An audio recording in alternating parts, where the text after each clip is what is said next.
हरे कृष्णा। ओम नमो भगवते वासुदेवाय। ओम अज्ञानतिमिरान्धस्य ज्ञानाञ्जनशलाकया चक्षुरुन्मीलितं येन तस्मै ശ്രീഗുരവേ നമഃ. ഹരേ കൃഷ്ണ. എല്ലാവർക്കും സുഖമാണെന്ന് വിശ്വസിക്കുന്നു. ഹരേ കൃഷ്ണ. അപ്പൊ നമ്മൾ ഒരാഴ്ച മുമ്പ് വളരെ സന്തോഷമായിട്ട് ജന്മാഷ്ടമി നമ്മൾ ആഘോഷിച്ചു. എല്ലാവരും നമ്മൾ അന്നത്തെ ദിവസം ചിലവര് ഫാസ്റ്റിംഗ് എടുത്തു, ചിലവര് ഭഗവാനെ കാണാൻ വേണ്ടി ടെമ്പിളിൽ വന്നു, ചിലവർ ചാൻഡിങ് ചെയ്തു, എന്നാൽ ചിലർ വീട്ടിൽ നിന്ന് ഭഗവാന് വേണ്ടിയിട്ട് സർവീസ് ചെയ്തു. അങ്ങനെ നമ്മൾ പല രീതിയിൽ നമ്മൾ ആ ഒരു വലിയ ദിവസം അല്ലെങ്കിൽ ആ ഒരു പ്രധാനപ്പെട്ട വലിയ ദിവസം നമ്മൾ ആഘോഷിച്ചു. ഇനി നമുക്ക് അതേപോലെ നാളെ അതേപോലത്തെ ഒരു ദിവസം വരുന്നുണ്ട്, രാധാഷ്ടമി. ജന്മാഷ്ടമി പോലെ തന്നെയാണ് രാധാഷ്ടമി. ജയപ്രതാക് മഹാരാജ് പറയുന്നത് ജന്മാഷ്ടമിയേക്കാൾ പ്രധാനമായിട്ടുള്ള ഒരു ദിവസം രാധാഷ്ടമി എന്നാണ്. കാരണം ജന്മാഷ്ടമിയുടെ രാധാഷ്ടമിക്ക് അത്രയും പ്രധാനം കൂടാൻ കാരണം ആരുടെ ബർത്ത്ഡേ ആണ്? ശ്രീമതി രാധാറാണിയുടെ ബർത്ത്ഡേ ആണ്. ശ്രീമതി രാധാറാണി എന്ന് പറയുന്നത് ആരാണ്? ഭഗവാന്റെ പൊട്ടൻഷ്യൽ എനർജിയാണ്, അതായത് ഭഗവാന്റെ ശക്തി, ഭഗവാന്റെ എനർജിയാണ് ആര്? ശ്രീമതി രാധാറാണി. ഇപ്പൊ ശ്രീമതി രാധാറാണി ഉണ്ടെങ്കിൽ എന്ത് ചെയ്യുള്ളൂ? ഭഗവാനും എല്ലാം ചെയ്യാൻ പറ്റുള്ളൂ. അപ്പൊ ശ്രീമതി രാധാറാണിയുടെ ബർത്ത്ഡേ ആണ് നാളെ വരുന്നത്. അപ്പൊ നാളെയും വളരെ ഇമ്പോർട്ടന്റ് അല്ലെങ്കിൽ വളരെ പ്രധാനപ്പെട്ട ഒരു ദിവസമാണ്. നമുക്ക് സർവീസ്, അതായത് ഡിവോഷൻ സർവീസിൽ നമുക്ക് മുന്നേറാൻ പറ്റിയ ഒരു പ്രധാനപ്പെട്ട ഒരു ദിവസമാണ് നാളത്തെ ദിവസം. അപ്പൊ രാധാറാണിയെ പറ്റി പറയുമ്പോ രാധാറാണിയെ കുറിച്ച് നമുക്ക് എല്ലാവർക്കും അറിയാം. ഞാൻ എങ്ങനെയാണ് രാധാറാണി ഇവിടെ ഭൂമിയിലേക്ക് അവതരിച്ച കഥ പറഞ്ഞിട്ടുണ്ട്. എന്നാൽ ഇവിടെ അന്ന് ഈ ക്ലാസ് ഇല്ലാത്തവർക്ക് വേണ്ടിയിട്ട് ഞാൻ ആ കഥ ചെറുതായിട്ടൊന്നും കൂടെ ചുരുക്കി പറയാം. അപ്പോ ശ്രീമതി രാധാറാണി ശരിക്കും വന്നത് റാവൽ എന്ന് പറയുന്ന സ്ഥലത്താണ്. അതായത് അവിടെ തന്നെ ഉത്തർപ്രദേശ് തന്നെ റാവൽ എന്നൊരു സ്ഥലത്താണ് ശ്രീമതി രാധാറാണി ജനിക്കുന്നതല്ല, അവതരിക്കുന്നതാണ് ശ്രീമതി രാധാറാണി. അപ്പം ശ്രീമതി രാധാറാണി എങ്ങനെയാണ് അവതരിക്കുന്നതെന്ന് പറഞ്ഞാല് 1000 ഇതളുകളുള്ള ഒരു സ്വർണ്ണ താമരയിലാണ് ശ്രീമതി രാധാറാണി അവതരിക്കുന്നത്. അപ്പൊ സാധാരണ സ്ഥലങ്ങളിലെല്ലാം ഒരു 1000 ഇതളുകളില്ല. അപ്പൊ 1000 ഇതളുകളുള്ള താമര, സ്വർണ്ണ താമര എന്ന് പറയുന്നത് ഒരിടത്തും ഇല്ലാത്തതാണ്. അപ്പൊ അതിലാണ് ശ്രീമതി രാധാറാണി അവതരിക്കുന്നത്. അപ്പൊ അതിന്റെ സ്റ്റോറി എങ്ങനെയാണ് വരുന്നത്? ഹിമാലയത്തിന്റെ മകളാണ്, അല്ലെ ഹിമവാന്റെ മകളാണ് ആര്? നമ്മുടെ പാർവതി ദേവി. അപ്പൊ പാർവതി ദേവി പോലെ ഹിമവാന്റെ മകള് പാർവതി ദേവി ആയതുകൊണ്ട് തന്നെ പാർവതി ദേവിക്ക് മഹാദേവനാണ് പാർവതി ദേവിയുടെ വര. അപ്പം ഏറ്റവും നല്ല ഒരു സുന്ദരിയായ മകൾ, അല്ലെങ്കിൽ ഏറ്റവും നല്ല ഒരു എന്താ പറയാ ശക്തിയും എല്ലാമായിട്ടുള്ള മകളും അതേപോലെ ഏറ്റവും നല്ല ഒരു മരുമകനെയുമാണ് ഹിമവാന് കിട്ടിയത്. ഇതേപോലെ പർവ്വതത്തിന്റെ വേറൊരു സ്ഥലത്തുള്ള ഒരു പർവ്വതത്തിനും ഭയങ്കര സങ്കടമായിരുന്നു. അതായത് എനിക്കും ഇങ്ങനത്തെ മകളെ വേണം, അല്ലെങ്കിൽ പാർവതി ദേവിയെ പോലത്തെ ഒരു മകളെയും മഹാദേവനെ പോലത്തെ ഒരു മരുമകനെയും എനിക്കും അതേപോലത്തെ അവരെക്കാളും ശ്രേഷ്ഠമായിട്ടുള്ള ഒരു മകളെയും മരുമകനെയും എനിക്ക് വേണം എന്ന് പറഞ്ഞിട്ട് എന്ത് ചെയ്തു? ആ പർവ്വതം ബ്രഹ്മദേവനെ ധ്യാനിക്കാൻ തുടങ്ങി, അല്ലെങ്കിൽ ബ്രഹ്മദേവനെ തപസ്സിരിക്കാൻ തുടങ്ങി. അങ്ങനെ ബ്രഹ്മദേവനെ തപസ്സിരുന്ന് ബ്രഹ്മദേവൻ എത്രയോ വർഷത്തെ കഠിന തപസ്സിന് ശേഷം ബ്രഹ്മദേവൻ പ്രത്യക്ഷപ്പെടാണ്. അപ്പൊ ബ്രഹ്മദേവൻ പ്രത്യക്ഷപ്പെട്ടതിന് ശേഷം ബ്രഹ്മദേവൻ ഇങ്ങനെ പ്രത്യക്ഷപ്പെട്ട് നിൽക്കുകയാണ്. അപ്പം എന്ത് വരം വേണം എന്ന് ചോദിക്കുമ്പോ ഈ പർവ്വതം പറയാണ്, എനിക്ക് പാർവതി ദേവിയെക്കാളും എന്താണ് സുന്ദരിയായിട്ടുള്ള ഒരു മകൾ, അല്ലെങ്കിൽ പാർവതി ദേവിയെക്കാളും ഗുണവതിയായിട്ടുള്ള ഒരു മകളെയും ശ്രേഷ്ഠമായിട്ടുള്ള ഒരു മകളെയും മഹാദേവനെക്കാളും ശ്രേഷ്ഠമായിട്ടുള്ള ഒരു മരുമകനെയും എനിക്ക് വേണം എന്ന് പറയണം. അപ്പൊ ബ്രഹ്മദേവൻ ഓക്കെ, ആ ഒരു സമയത്തേക്ക് ബ്രഹ്മദേവൻ പെട്ടെന്ന് എന്ത് ചെയ്യാണ്? വരം കൊടുക്കുകയാണ്. പക്ഷെ അതിനുശേഷമാണ് ബ്രഹ്മദേവൻ ആലോചിക്കുന്നത്, എന്ത് ചെയ്യും? പാർവതി ദേവിയെക്കാളും ഗുണവതിയായിട്ടുള്ള ഒരു മകളെ കണ്ടുപിടിക്കണം, അതേപോലെ മഹാദേവനെക്കാളും അത്ര ഇതോ ശ്രേഷ്ഠമായിട്ടുള്ള ഒരു മരുമകനെയും കണ്ടുപിടിക്കണം. ഇനി എന്ത് ചെയ്യും? കാരണം ആ ലോകത്ത് ഇനി ആരെ ഞാൻ തപ്പും? അപ്പോഴാണ് ബ്രഹ്മദേവനെ മനസ്സിലാവുന്നത്, പാർവതി ദേവി മഹാദേവനേക്കാളും ശ്രേഷ്ഠമായിട്ടുള്ള ആരേ ഉള്ളൂ? ഭഗവാനേ ഉള്ളൂ. അപ്പൊ നോക്കുമ്പോ കറക്റ്റ് ഭഗവാന്റെ അവതാരത്തിന് രാധാറാണി കീർത്തിദായുടെയും വൃഷഭാനുവിന്റെയും മകളായിട്ട് ജനിക്കാൻ വേണ്ടി ഇങ്ങനെ പോവുമായിരുന്നു. അവരുടെ മകളായിട്ട് ജനിക്കാൻ വേണ്ടി പോകുന്ന സമയത്താണ് ബ്രഹ്മദേവ് രാധാറാണിയെ വന്ന് കാണുന്നത്. എന്നിട്ട് രാധാറാണിയോട് പറയാണ്, രാധാറാണി പർവ്വതരാജന്റെ മകളായിട്ട് ജനിക്കണം, പർവ്വതന്റെ മകളായിട്ട് ജനിക്കണം എന്ന് പറയാണ്. അപ്പോ അങ്ങനെ രാധാറാണി ബ്രഹ്മദേവ പറഞ്ഞതുകൊണ്ടും രാധാറാണി അങ്ങനെ ചെയ്യാണ്. അപ്പൊ രാധാറാണി ജനിക്കുന്നത് ഒരാളായിട്ടുള്ള 2 പേരായിട്ടാണ് രാധാറാണി ജനിക്കുന്നത്. പർവ്വതരാജന് 2 പെൺകുട്ടികളാണ് ഉണ്ടാവുന്നത്. ഒന്ന് രാധാറാണിയും 2 ചന്ദ്രാവല്ലിയും. അപ്പൊ 2 പേരും കറക്റ്റ് ഓപ്പോസിറ്റ്സ്. രാധാറാണിയുടെ ഏറ്റവും കുറച്ച് ഓപ്പോസിറ്റ് ആണ് എന്ത്, രാധാറാണിയുടെ ഫുൾ സ്വഭാവവും കാര്യങ്ങളൊക്കെ എല്ലാം ഓപ്പോസിറ്റ് ആണ് എന്ത്, ചന്ദ്രാവല്ലി. അപ്പൊ 2 പെൺകുട്ടികള് പർവ്വതത്തിന് ജനിക്കുകയാണ്. അത് കഴിഞ്ഞിട്ട് അപ്പൊ അങ്ങനെയാണ് രാധാറാണി ഭൂമിയിലേക്ക് അവതരിക്കുന്നത്. അപ്പൊ അത് കഴിഞ്ഞിട്ട് ഈ കംസൻ ഭൂതനേനെ ഏർപ്പെടുത്താണല്ലോ. അപ്പം ഈ ഒരു ഏജ് ഗ്രൂപ്പ്, അതായത് കൊച്ചു കുട്ടികളെ എല്ലാം കൊണ്ടുവരും, അതായത് ആൺകുട്ടികളെ എല്ലാം കൊല്ലാനും പെൺകുട്ടികളെ എല്ലാം കംസന്റെ അടുത്തേക്ക് എത്തിക്കാനുമാണ് കംസൻ പറയുന്നത്. അപ്പൊ ബുധൻ എന്ത് ചെയ്യാണ്, കിട്ടുന്ന ആൺകുട്ടികളെ എല്ലാം കൊല്ലാണ്, പെൺകുട്ടികളെല്ലാം എടുക്കാണ്. അപ്പൊ അങ്ങനെ അതുവഴി പോയ സമയത്താണ് പർവ്വതരാജന് 2 പെൺകുട്ടികളെ ഇരിക്കുന്ന കാണാം. അങ്ങനെ 2 പെൺകുട്ടികളെയും ഭൂതനെ എടുത്തുകൊണ്ട് മോഷ്ടിച്ചുകൊണ്ട് പോകുന്ന സമയത്ത് 2 പേരുടെയും വെയിറ്റ് പതുക്കെ പതുക്കെ കൂടുകയാണ്. അത് അപ്പൊ ഒരു കൊച്ചു വാവയാകുമ്പോൾ എത്രമാത്രം വെയിറ്റ് ഉണ്ടെന്ന് നമുക്കറിയാം. പക്ഷെ വെയിറ്റ് പതിയെ പതിയെ കൂടാണ്. അപ്പൊ ഭൂതനയ്ക്ക് ആ കുട്ടികളെ എടുത്ത് വെക്കാൻ പറ്റില്ല. അങ്ങനെ ഒരാള് അവിടെ ഇടാണ്. അത് ചന്ദ്രാവല്ലിയെ എന്താണ് ഒരു സ്ഥലത്തേക്ക് ഇടാണ്. ആ സ്ഥലത്ത് വിദർഭ എന്ന് പറയുന്ന സ്ഥലത്താണ് ചന്ദ്രാവലി ഉപേക്ഷിക്കുന്നത്.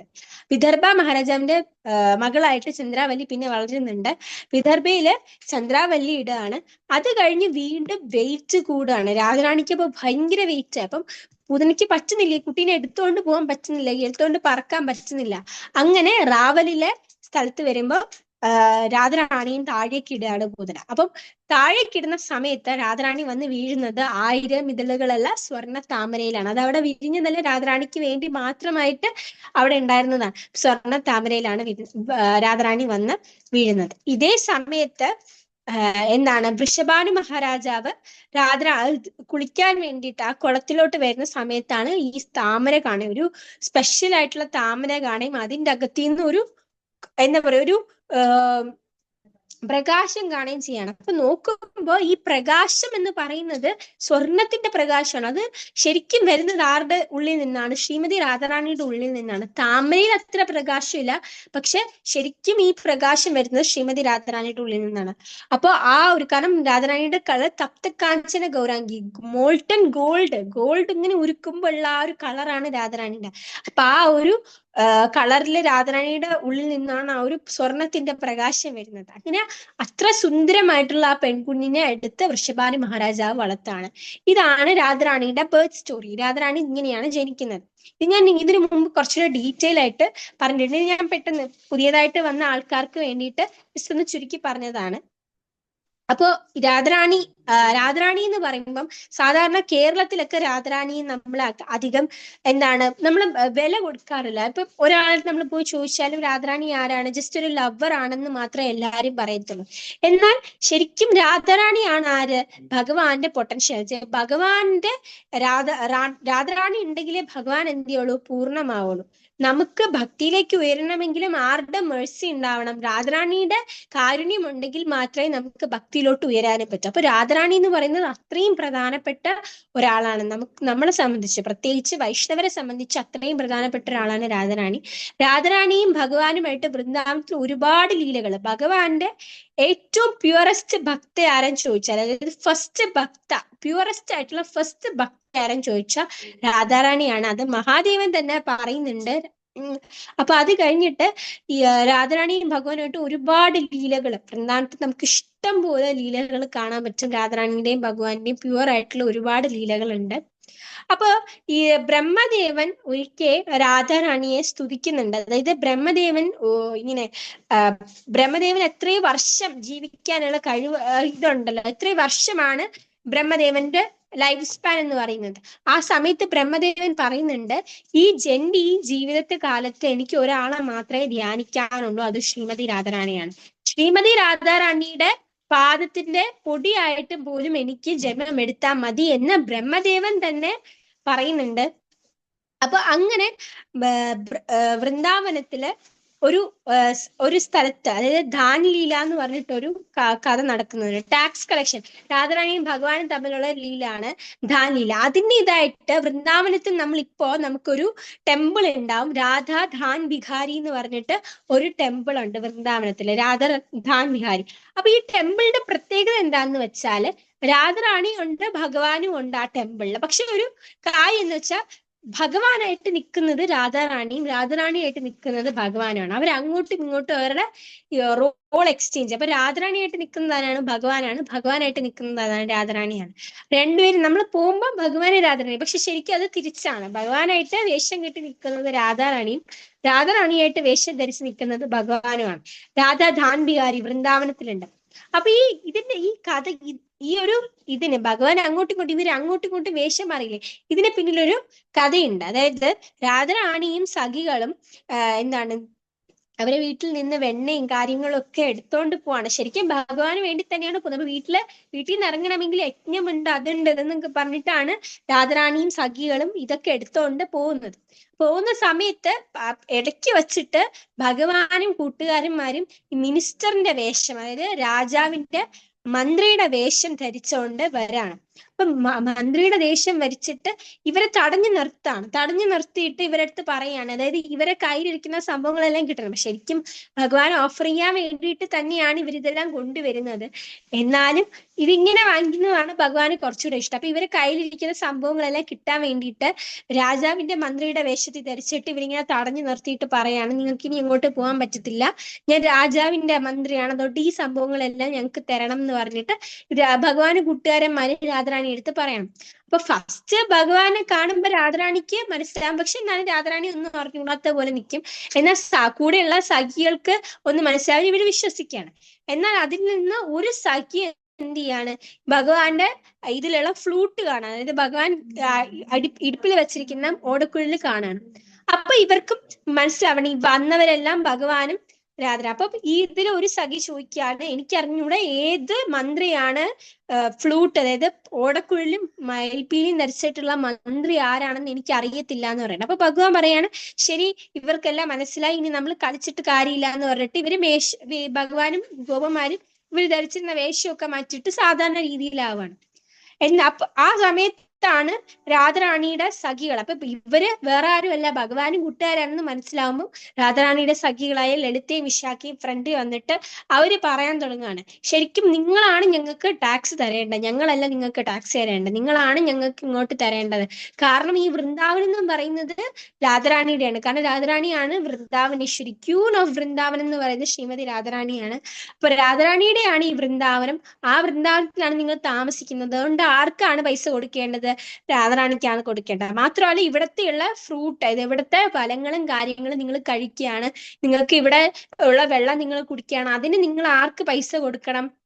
രാധാറാണിക്ക് പൈസ കൊടുക്കണം. അപ്പൊ ശരിക്കും നിങ്ങൾ ആരെയാണ് ശരിക്കും പൈസ കൊടുക്കേണ്ടത്? ആർക്കാണ് ടാക്സ് കൊടുക്കേണ്ടത്? രാധാറാണിക്കാണ് ടാക്സ് കൊടുക്കേണ്ടതെന്ന് പറയും. അപ്പൊ ഭഗവാനും കൂട്ടുകാരും നോക്കുമ്പോൾ ശരിയാണ്, ഇവര് പറഞ്ഞൊക്കെ ശരിയാണ്. അപ്പം ഇനി നിന്നിട്ട് കാര്യമില്ല, എന്തായാലും വന്ന് പെട്ടുപോയി, ഇനി നിന്നിട്ട് കാര്യമില്ല. അതുകൊണ്ട് ഇതിൽ നിന്ന് രക്ഷപ്പെടാൻ വേണ്ടിയിട്ട് കൂടെയുള്ള കമ്പുകൾ കൊണ്ട് രാധാറാണിയുടെയും കൂടെ ഉണ്ടായിരുന്ന ആ കുടങ്ങള് പൊട്ടിക്കുകയാണ്, കുടങ്ങൾ പൊട്ടിക്കുകയാണ്. അങ്ങനെ അവിടെ ഫുള്ള് നെയ്യും അവർ കഷ്ടപ്പെട്ട് കൊണ്ടുവന്ന കാര്യങ്ങളെല്ലാം താഴെ വീഴാണ്. അപ്പൊ ഇവർക്ക് എന്നിട്ട് അവർ ഓടാണ്, ഭഗവാനും കൂട്ടുകാരും ഓടാണ്. അപ്പൊ രാധാറാണിയും ഗോപികമാരും എല്ലാരും കൂടെ ഒരു പ്ലാൻ ഇടാണ്, ഇനി ഇങ്ങനെ പോയാൽ ശരിയാവില്ല. കാരണം അവർ കഷ്ടപ്പെട്ട് കൊണ്ടുവരുന്നത് അവർക്കോ കഴിക്കാൻ പറ്റിയില്ല, ഓഫർ ചെയ്യാനും പറ്റിയില്ല, ഫുള്ള് താഴെയായി. അതുകൊണ്ട് ഇനി ഇങ്ങനെ പറ്റില്ല, ഇവർക്ക് ഒരു പണി കൊടുത്തേ പറ്റൂ എന്ന് പറയാണ്. അങ്ങനെ ഒരു ദിവസം ഈ 30 കൂട്ടുകാരന്മാരുമായിട്ട് ഗോപന്മാരുമായിട്ട് നിൽക്കുന്ന സമയത്ത് ആയിരക്കണക്കിന് ഗോപികള് വരാണ്. എന്തിന്? ആയിരക്കണക്കിന് ഗോപികൾ വന്നിട്ട് ഇവരെ അറ്റാക്ക് ചെയ്യാൻ വേണ്ടി വരാണ്. അങ്ങനെ അവര് വന്ന് ഇവരെ പിടിച്ച് പൂമാല കൊണ്ടിട്ടാണ് ബാക്കിൽ കൈ കെട്ടി വച്ച് ഇവരിങ്ങനെ എല്ലാവരും ഇങ്ങനെ നിർത്തിയിരിക്കുകയാണ്. അപ്പോ എന്നിട്ട് ഇവര് പറയണം, ഇനി നിങ്ങൾ എന്ത് ചെയ്യും? ഞങ്ങൾ ഇത്രയും ഉപദ്രവിച്ചില്ലേ, ഇനി നിങ്ങൾ എന്ത് ചെയ്യും എന്ന് പറഞ്ഞിട്ട് പറയാണ്. അപ്പം ഭഗവാൻ രാധാറാണിയുടെ മുമ്പിൽ ഒബേസൻസ് ചെയ്യാണ്, അതായത് ഞങ്ങളോട് ക്ഷമിക്കൂ എന്ന് പറഞ്ഞിട്ട് രാധാറാണിയുടെ മുമ്പിൽ ഇങ്ങനെ സാഷ്ടാംഗം പ്രണമിക്കുകയാണ്. അപ്പൊ രാധാറാണി പറയാണ്, അങ്ങനെ ചെയ്തുകൂടാ, കാരണം അത് തെറ്റാണ്, ശരിക്കും ഞാനാണ് ചെയ്യേണ്ടത്, ഭഗവാനല്ല ചെയ്യേണ്ടത്. അപ്പൊ ഇവർക്കൊരു പണിഷ്മെന്റ് കൊടുക്കണ്ടേ, അപ്പൊ എന്ത് ചെയ്യും? അങ്ങനെയാണ് ഇവർ അങ്ങോട്ടും ഇങ്ങോട്ടും റോൾ എക്സ്ചേഞ്ച് ചെയ്തത്. ഭഗവാന്റെ റോള് രാധാറാണിയും, രാധാറാണിയുടെ റോള് ഭഗവാൻ, അവർ അങ്ങോട്ടും ഇങ്ങോട്ടും മാറുകയാണ്. ഈ ഒരു മാറുന്ന സംഭവമാണ് രാധാ ധാൻബിഹാരി ടെമ്പിളിലുള്ളത്. ശരിക്കും അവിടെ പോകുമ്പോൾ നമുക്ക് രാധയും കൃഷ്ണനെയും കാണാൻ നമുക്ക് പെട്ടെന്ന് മനസ്സിലാവില്ല. ഈ കഥ അറിയാതെ പോകുന്നവർക്ക് ഒരിക്കലും മനസ്സിലാവില്ല. ശരിക്കും അവിടെ രാധാറാണിയായിട്ട് നിൽക്കുന്നത് ഭഗവാനും, ഭഗവാനായിട്ട് നിൽക്കുന്നത് രാധാറാണി. ഒരു വളരെ മനോഹരമായിട്ടുള്ള ഒരു കഥയാണിത്. ഇനി ആ അമ്പലത്തിന്റെ പിന്നില് വേറൊരു കഥയുണ്ട്. അതായത് ആ അമ്പലത്തിൽ നടന്ന ഒരു കഥയുണ്ട്. അതായത് രാധ ധാൻവിഹാരിയാണല്ലോ, ഭഗവാൻ അവിടെ ദാനം കൊടുക്കുന്ന ആ ഒരു രീതിയിലാണ് നിൽക്കുന്നത്. അപ്പൊ അവിടെ പോയി എന്ത് നമ്മൾ പ്രാർത്ഥിച്ചാലും ഭഗവാൻ അത് നമുക്ക് തരും എന്നാണ് അർത്ഥം. അതായത് ആവശ്യമുള്ള കാര്യങ്ങൾ, ആവശ്യമില്ലാത്ത കാര്യങ്ങൾ, എന്താണ് അത്യാഗ്രഹം നമ്മൾ പറഞ്ഞിട്ട് പ്രാർത്ഥിച്ചിട്ട് കാര്യമില്ല. നമുക്ക് ആവശ്യമുള്ള എന്തെങ്കിലും കാര്യം നമ്മൾ പ്രാർത്ഥിച്ചാൽ ഭഗവാൻ നമുക്ക് തീർച്ചയായിട്ടും തരും. കാരണം ഭഗവാൻ അവിടെ ദാനം കൊടുക്കുന്ന രീതിയിൽ, അതായത് രാധാറാണിക്ക് ദാനം കൊടുത്ത രീതിയിലാണ് ഭഗവാൻ അവിടെ നിൽക്കുന്നത്. അപ്പോ ഒരു ബ്രാഹ്മണൻ തന്റെ മകൾക്ക് വിവാഹപ്രായമായി, പക്ഷെ എന്നാലും വിവാഹം കഴിച്ചയക്കാൻ പറ്റുന്നില്ല. കാരണം സ്ത്രീധനം, ആ സമയത്ത് സ്ത്രീധനം കൊടുത്താലേ വിവാഹം കഴിക്കാൻ പറ്റും. അതുകൊണ്ട് തന്നെ സ്ത്രീധനം കൊടുക്കാൻ അദ്ദേഹത്തിന്റെ കയ്യിൽ പൈസ ഇല്ല. അപ്പം അദ്ദേഹം പൈസ ഇങ്ങനെ ചോദിച്ച് നടക്കുന്ന സമയത്ത് എല്ലാവരും പറയുന്നത്, നീ കൃഷ്ണന്റെ അടുത്ത് പോയി ചോദിക്കൂ, കൃഷ്ണന്റെ അടുത്ത് പോയി ചോദിക്കൂ, ഭഗവാന്റെ കയ്യിൽ പൈസ ഉണ്ടാവും എന്ന് പറയണം. അങ്ങനെ ഈ ബ്രാഹ്മണൻ ഭഗവാന്റെ അടുത്ത് പോയി ചോദിക്കുകയാണ്. അപ്പൊ ഭഗവാന്റെ അടുത്ത് പോയി ചോദിക്കുമ്പോ ഭഗവാൻ പറയും, എന്റെ കയ്യിലല്ല പൈസ, അതൊക്കെ എന്റെ അച്ഛന്റെ കയ്യിലുള്ളതാണ്, എന്റെ കയ്യിൽ ഒന്നുമില്ല എന്ന് പറയാണ്. അപ്പോ ഈ ബ്രാഹ്മണൻ പറയാ, അല്ല, നിങ്ങൾക്കെല്ലാം ഇഷ്ടം പോലെ പശുക്കൾ ഉള്ളത്, പശുക്കളൊക്കെ എനിക്ക് തന്നെയാണ് ഉള്ളത്, പക്ഷെ അതൊന്നും എന്റേതല്ല, എന്റെ അച്ഛൻ്റെതാണ്, എന്റെ കയ്യിൽ പൈസ ഇല്ല എന്ന് പറയണം. അപ്പൊ ഈ ബ്രാഹ്മണൻ പറയാണ്, ശരി, എന്നാൽ നിങ്ങളുടെ കയ്യിലുള്ളതിൽ വെച്ച് ഏറ്റവും വിലപ്പെട്ട സംഭവം എന്താണോ അത് എനിക്ക് തരൂ എന്ന് പറയണം. കാരണം ഓരോരുത്തരുടെ കയ്യിലും വിലപ്പെട്ട എന്തെങ്കിലും കാണുമല്ലോ, അപ്പൊ അതെന്താണോ എനിക്ക് തരൂ എന്ന് പറയണം. അപ്പൊ ഭഗവാൻ പറയണേ, എന്റെ കയ്യിലുള്ളതിൽ വെച്ച് ഏറ്റവും വിലപ്പെട്ട സംഭവം ശ്രീമതി രാധാറാണിയാണ്, അത് ഞാൻ നിങ്ങൾക്ക് തന്നു എന്ന് പറഞ്ഞിട്ട് ഭഗവാൻ പെട്ടെന്ന് വെള്ളമൊക്കെ എടുത്ത് ഒഴിക്കുകയാണ്. അങ്ങനെ ശ്രീമതി രാധാറാണി ആ ബ്രാഹ്മണന് കൊടുക്കുകയാണ് ഭഗവാൻ. കാരണം ബ്രാഹ്മണൻ ചോദിച്ചതാണ്, ഒരു ഭക്തൻ ചോദിച്ചാൽ കൊടുക്കാതിരിക്കാൻ പറ്റത്തില്ല. അങ്ങനെ ഭഗവാൻ ഇങ്ങനെ നിൽക്കുകയാണ്. അപ്പോ ഇത് പെട്ടെന്ന് ഗോപികമാരൊക്കെ അറിയണം. ഗോപികമാരൊക്കെ അറിഞ്ഞിട്ട് രാധാറാണി അടുത്ത് പോയി പറയാണ്.